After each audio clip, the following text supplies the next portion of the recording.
ঘরে খাবার নেই, কাজ নেই, দিন দিন অভাব যেন আরও গভীর হচ্ছে। এভাবে আর চলবে না।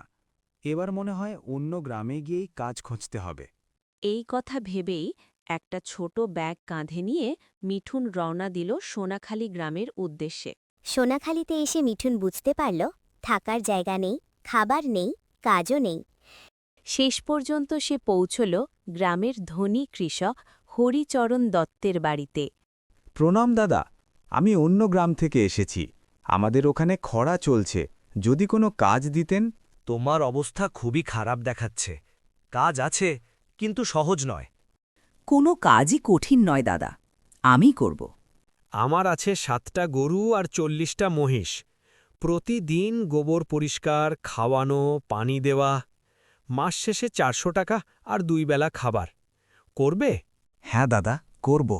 একটা অনুরোধ, রাতে কি গরুর ঘরেই থাকতে পারব? আমার থাকার জায়গা নেই।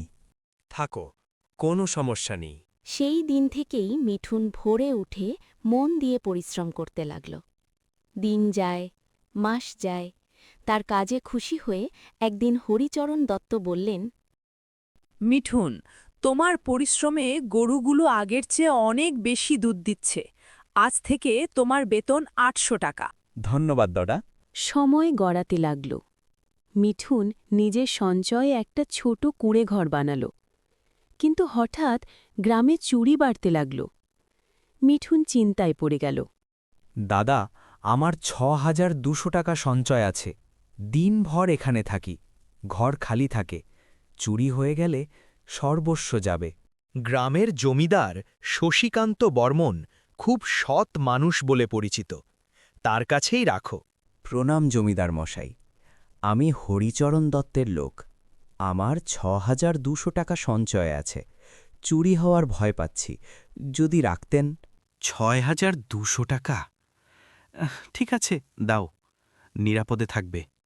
কিন্তু জমিদার মনে মনে ভাবল, এই টাকা তো বেশ কাজে লাগবে। 2 বছর পর মিঠুন তার টাকা তুলতে গেল। মশাই, আমি আমার টাকা নিতে এসেছি। টাকা? কোন টাকা? কে তুমি? আমি মিঠুন। আপনি নিজেই বলেছিলেন টাকা রাখবেন। বাজে কথা বলছো। কোনো কাগজ আছে? স্ট্যাম্প? প্রমাণ কই? মশাই, দয়া করে টাকা দিন, ওটাই আমার সব। চুপ কর, আমাকে ঠকাতে এসেছিস? প্রমাণ না থাকায় মিঠুন মারধর খেয়ে বাড়ি থেকে বেরিয়ে আসে। আমি ভুল করেছিলাম তোমাকে ওই লোকটার কাছে পাঠিয়ে, কিন্তু তোমার টাকা আমি ফিরিয়ে আনব। আমি কথা দিচ্ছি। পরদিন হরিচরণ দত্ত 5000 টাকা ভর্তি সুটকেস নিয়ে জমিদারের কাছে। ওহো, হরিচরণ দত্ত যে, আসুন আসুন। আমি বাইরের জেলায় ব্যবসা করতে যাচ্ছি। চুরি হবার ভয় আছে। এই 5000 টাকা আপনার কাছে রাখব? অবশ্যই দিন, নিশ্চিন্তে। ওরে মিঠুন, তোমাকে তো খুঁজছিলাম। এই যে তোমার 6200 টাকা নাও। দেখে ভালো লাগলো, আপনি সত্যিই প্রতিশ্রুতির মানুষ। দাদা, বাইরের জেলার ব্যবসায়ীরা নিজেরাই আসছে, আপনাকে আর যেতে হবে না। ও, তাই নাকি? তাহলে টাকা রাখার দরকার নেই জমিদার মশাই, আমি নিয়ে যাচ্ছি। ধুস, বড় মাছ গেল, ছোটটাও গেল।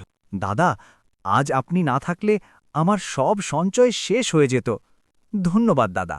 মিঠুন, মনে রেখো, পরিশ্রম আর সততার টাকা কখনো হারায় না।